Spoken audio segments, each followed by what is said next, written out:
Yes, Sa email, walang ma'am, sir. Ubos na ubos. Ubos na ubos ka niyan. Hindi yun ini-encourage dito, pero you are allowed. So, hindi sila mag-i-intervene kasi nga tawag yan sila sa inyo. Kasi syempre naman, iniisip namin, baka naman din kasi first, hindi kakain at hindi matutulog ang walang huli. Yan, ganon. Pwede palang mag-absent.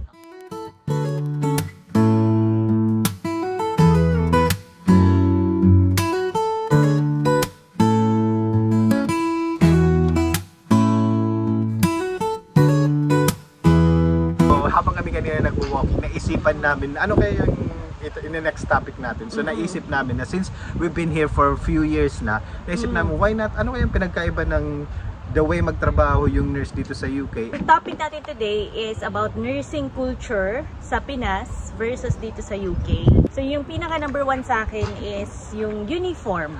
After ng duty, pwede tayong pumunta ng mall, pwede tayong manood ng sine, mag-coffee, mag-dinner, pwede pa tayong mag-grocery. So, pwede natin ilabas yung uniform outside the hospital premise. However, dito sa UK is pinagbabawal talaga na suotin mo yung uniform mo outside ng workplace. So, as much as possible, kailangan magpalit ka talaga. So, going to your workplace, naka-civilian ka, dala mo lang yung uniform mo, tapos may mga changing room kami dito. As much as possible, pag lumabas ka ng hospital is hindi ka naka-uniform. Minsan naman pag yung bahay mo is malapit lang, walking distance lang, ayaw mo na magpalit-palit, make sure na naka-cover yung uniform mo na wala talagang makikita. Oo, fully covered yung uniform mo. So anong reason nito? Bakit hindi pwedeng ilabas yung uniform sa hospital? It's for yung reason kasi doon is for infection control purposes. Yun, oo. Kasi syempre, pumasok ka ng hospital, hindi mo alam kung ano mga infections na nandun na dumapos sa uniform mo. So yun ay iniiwasan nila, especially pag sasakay ka ng mga public transport. Ayaw nila ng mga ganun. Bawal ang uniform sa labas ng hospital. Ikot na lang tayo.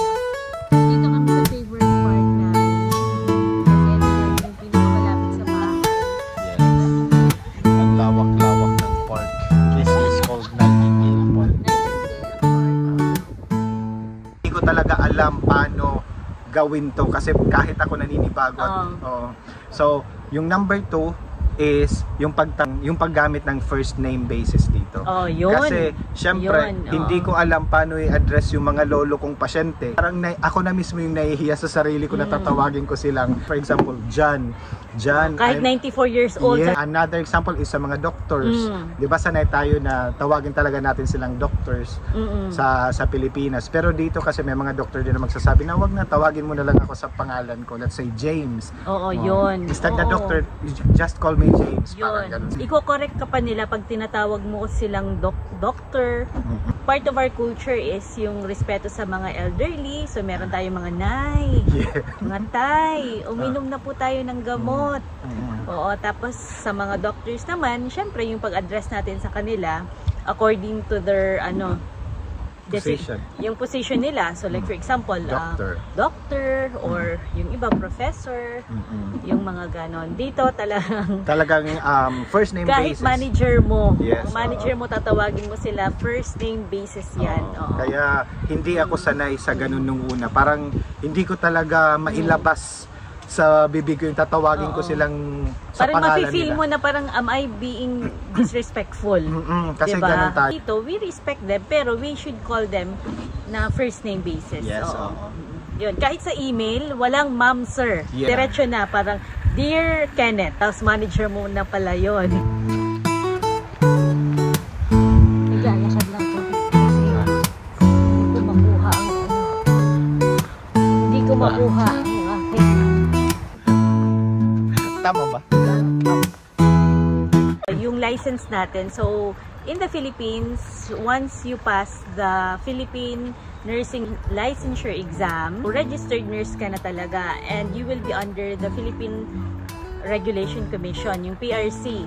Tapos pwede ka na niyan makapag-practice ng nursing sa hospital regardless kung saan ka i-assign. Like for example, pwede kang i-assign sa theater or yung mga operating room, sa pedia, sa baby, sa NICU, sa OB, pwede ka ma-assign kahit saan. While dito naman sa UK, sa UK may specific yung kanilang license. Either you are an adult nursing or pediatric nursing. So hindi ka basta-bastang magko-cross over doon sa pedia and adult. So unless lang sa mga specific circumstances during COVID, ako na-experience ko personally na nilagay ako sa pediatric dahil kulang sila ng nurses. But that was during COVID times. Pero usually hindi talaga kami nagko-cross over kasi iba yung license nila sa adult and iba din yung license ng pediatric. And at the same time, dito highly specialized yung mga nursing dito. Oncology, hematology ka na-assign. Hindi ka basta-bastang pwedeng lumipat lang ng ibang department. Kasi if you want to go or work in a different department, you have to apply even though nasa isang hospital lang kayo. Oo, yun. Diba? Yung parang kailangan mo ng special training pagbigay ng mga chemotherapy. Hindi ka sign off. May video tayo nun eh. Na for 1 year, ano yung mga things na dapat mong i-sign off bago mo siya bigay mo without supervision. Yeah, Yung diba? pagdating ko dito before, hindi ko yun maintindihan. Marunong naman tayo mag-cannulate. Marunong naman tayo magbigay ng mga medications. Marunong naman tayo mag-IV. Pero bakit kailangan pa natin ma-sign off? Yes. So, tinanong din ako niyan ng isang staff before. But then I realized na it was very sensible na ganun pala yung pag-immerse nila ng mga overseas nurses sa nursing culture nila dito. Kasi, di ba dito, galing sa iba't ibang bansa yung mga nurses dito, like sa Africa, sa Pakistan, sa India, sa Philippines, sa US. So, may mga iba't iba tayong nursing practice back home. Yes, So, pagdating natin dito, what if dinala lang natin yung own practice natin? So, hindi tayo magkakaroon ng standard. Ang maganda lang dito is, meron tayong standard na sinusunod para maging safe na yung lahat ng mga pasyente natin. Maglalakad tayo papunta doon kasi may nakita tayong bagong construction at saka isang kalsada na hindi ko pa nadaanan. And hindi ko alam kung ano yung labas niyan. But I have a feeling na yung dinadaanan namin na kalsada pag pupunta ng Cherry Hinto. No, my heart. Meron pang isa. So, mga shift. Sa Pinas, yung mga shift natin, meron siyang 7 to 3, 3 to 11, or 11 to 7. Yung mga family, they can stay with the patient para matulungan sila during the hospitalization. During those visiting hours, dun lang sila allowed pumunta at bumisita sa kanilang pasyente. And when it comes to visiting, magvi-visit lang talaga sila. Visit lang talaga. Visit! Hindi sila katulad sa Oo. atin na pag makita natin yung ating pasyente na hindi na maayos yung lagay sa kama, itatry nating tulungan, ayusin or tulungan kumain. Yes, oo. Hindi sila mag-intervene. Parang mag-step back sila para magawa mo yung task mo. So, it only means to say na sa 12 hours na shift na yon, mostly ng mga procedures towards your patients, ikaw yung gagawa. Although, may team naman kayo. So, in a team, meron kang healthcare support, meron ka ding nursing associate, yun yung mga 2-year nursing course. Yun yung registered nursing associate nila dito. Tsaka yung RN. Yes. So, usually, teamwork naman kayo niyan. Pero, every role may task. Yung team, trained kayo sa moving and handling. Yes, So, alam nyo yung mga proper ways to do it. Fracture pala or kung ano yung mangyari. So, feeling ko, yun yung mga nangyayari. Kaya hindi nila ginagalaw yung mga patient. Tumatawag talaga sila sa mga nurses. Nagbabuzzer sila. So, yun. Imaginein mo kung ilang pasyente mo yung ganun, tapos buzzer sila ng buzzer for the whole 12 hours. Minsan more than 8 pa, diba? Sa 12 hours na yon, after ng shift, uuwi ka na lang, wala ka ng energy. Sa Pinas kasi, yung family overnight sila. Although hindi naman nila yung responsibility na tumulong, volunteer nilang gagawin yun para sa family nila. Culture natin yun na family-oriented. Tapos yung pinaka-last na difference is yung sickness. Hindi to ini-encourage nila, pero when a staff calls off sick, syempre, tinatanong nila kung ano yung reason. Chine-check nila kung okay lang yung staff. Parang they will support you if you're calling off sick sa work. Maintindihan nila and they will give you time to recover, to recuperate. Doon ako na-shock nung una kasi 'di ba sa Pinas, nahihiya tayong mag-absent. Kahit nilalagnat na tayo, talagang kailangan pumasok. Magtitake lang tayo ng paracetamol. Iniisip natin yung kapakanan ng ating mga ka-work Oo. So, as long as feeling natin is kaya pa natin pumapasok tayo. Diba? Oo, Yun. Kahit yun. na bumabagyo, diba? Allowed tayong mag-call off sick. Kahit hindi physical yung symptoms mo, Oo.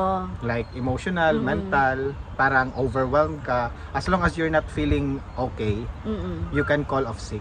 And then they're very supportive dito. Yun, Bigyan ka nila ng time to rest. And sometimes they will refer you to GP, mga ganun. Para mabigyan ka talaga nila ng attention, ng support. Which is good para sa well-being ng mga nagtatrabaho dito. True. Hindi lang naman sa nursing. I think it's all over sa workplaces dito sa UK. Ano na lang sila Wait, sa may duty. bayad ba tayo pag nag-call off sick sa Pinas? Parang hindi ko naranasan mag-absent. Nandun ako sa Pinas. Oo, kaya dito naalala ko nung bagong dating ako dito for 2 years, wala talaga akong absent. Pag walang nagre-receive sa'yo, di ka talaga basta-bastang Pwedeng makakauwi sa umuwi. Pilipinas, Oo. diba? So, kailangan mo lang din mag-inform sa ward yung the day before or the night before para ma-arrange na yung staff the following day. Yeah. Just in case dumating man yung time na kailangan mo talaga to rest kasi may sakit ka, hindi sila dito nagdadalawang isip na tumawag. At bigyan ka talaga nila ng time to rest. Yun yung pinaka-reason kung bakit nag-short staffing minsan. Kasi di ba yung ibang ward, maraming nagko-call off sick, so kailangan mag-pull out sa ibang ward. Tapos kayo, ma-short staff. Thank you for watching our vlogs. Thank you for watching our vlogs. And comment down below kung may dadagdag pa kayo. Yes, medyo dumidilim na at Dumidilim uuwi na, na wala tayo. na kaming light. Okay, say bye-bye. Chika muna, dali. You're so the fun. Really?